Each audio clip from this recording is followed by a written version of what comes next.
today we're going to start the Canadian 321B. And I got this one without a collar, had no globe on it, and it looked like it had some fire experience in the past. The knob's a little blackened, and there was a lot of soot underneath here. I've taken the whole thing all the way down to the fountain, pulled the valve out, cleared the fuel air tube in there, but still the lighting on this thing turns out to be more of a fireball more than I want. So I think that there's still something wrong with fuel air tube in there. So I figure we'll go ahead and pull this apart. So make sure we get all the pressure off of this. I don't think we have any fuel in it. No, I dumped it out. So first things first, we'll pull the bail off. Ventilator comes off, glass comes out. These things are super easy to work on. There's literally one nut holding the whole thing together. And let's see. Yeah. So we're used to working on the US ones. Now these are a little different sizes on them. That's all right. So nut comes off. Got a Peerless 24A on here. These are supposed to have the 999 mantles on them, and the Peerless 24A is a close substitute. I also have parts trays, so as I pull off parts, I can throw them aside. They're not going to be a whole lot of parts. It's basically a nut, right? I do have in here somewhere, yep. Honest to God, real 99 mantles, but I figured I'd go ahead and use the Peerless and see what happens. So we'll go ahead and pull this off. I never take the generator off first. I find it's a whole lot easier just to kind of do that, set it aside. Collar on these comes off super easy. There's like really no retention on them. They just come off very easy. And then this is when I actually go take the generator off. Again, I make sure the pressure's off. And just, that's right, metric. So, let's see, I think this might be the right one. Yep, nope. There we go. So, take the generator off. All I need to do, just loosen it.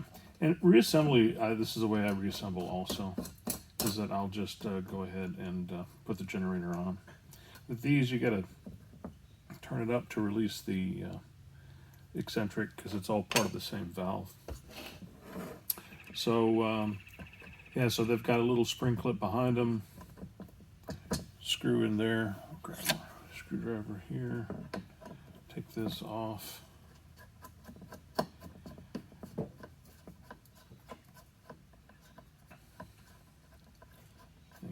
That's about it. That comes off. We need to take the stud off so we can rotate the valve, and you'll see it's just nothing more than just a stud. So I have a couple of square nuts. We'll just go ahead and jam up against each other here. A little bit of an old O-ring stuck in there somehow, but anyway. So, get the first square nut on there, second square nut on there, and once we jam up against these, then we'll be able to crank this thing off of here. So, I think that'll work there. This should work here, close enough at least. And then I should be able just to, yep, that unloosens the stud. And you can just leave those on there because you'll just need them to reinstall it. And then from this point, we just need to get this in a vise. So, got my vise here. It's not really secure, but these aluminum ones, they're not really tied in, they're really all that tight. so you don't have to put a whole lot of force on them. They're not really tight from the factory even. I have a little bit of gasket material that I use to protect the valve from getting too munged up.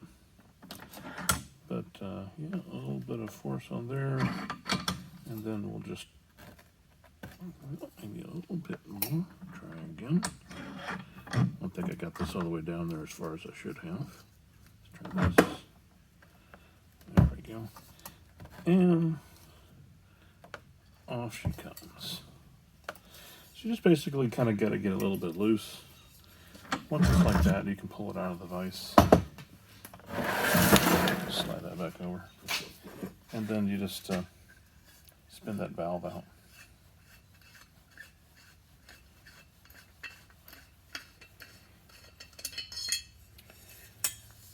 There. So these are a little bit different. I mean, because this has got the what they call the Easy Light system on it. So the valve and everything, and the cleaner and everything is all integrated into one piece. So with this one, the fuel air rod that extends down in there is actually part of the valve itself. It doesn't come out, and there's no spring on it. So all you do is just basically kind of unloosen this.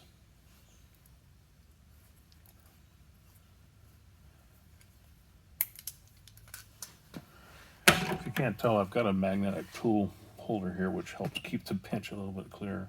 But at any rate, you can see this is the fuel air rod that runs down here, and that is going to be part of the valve that travels up and down.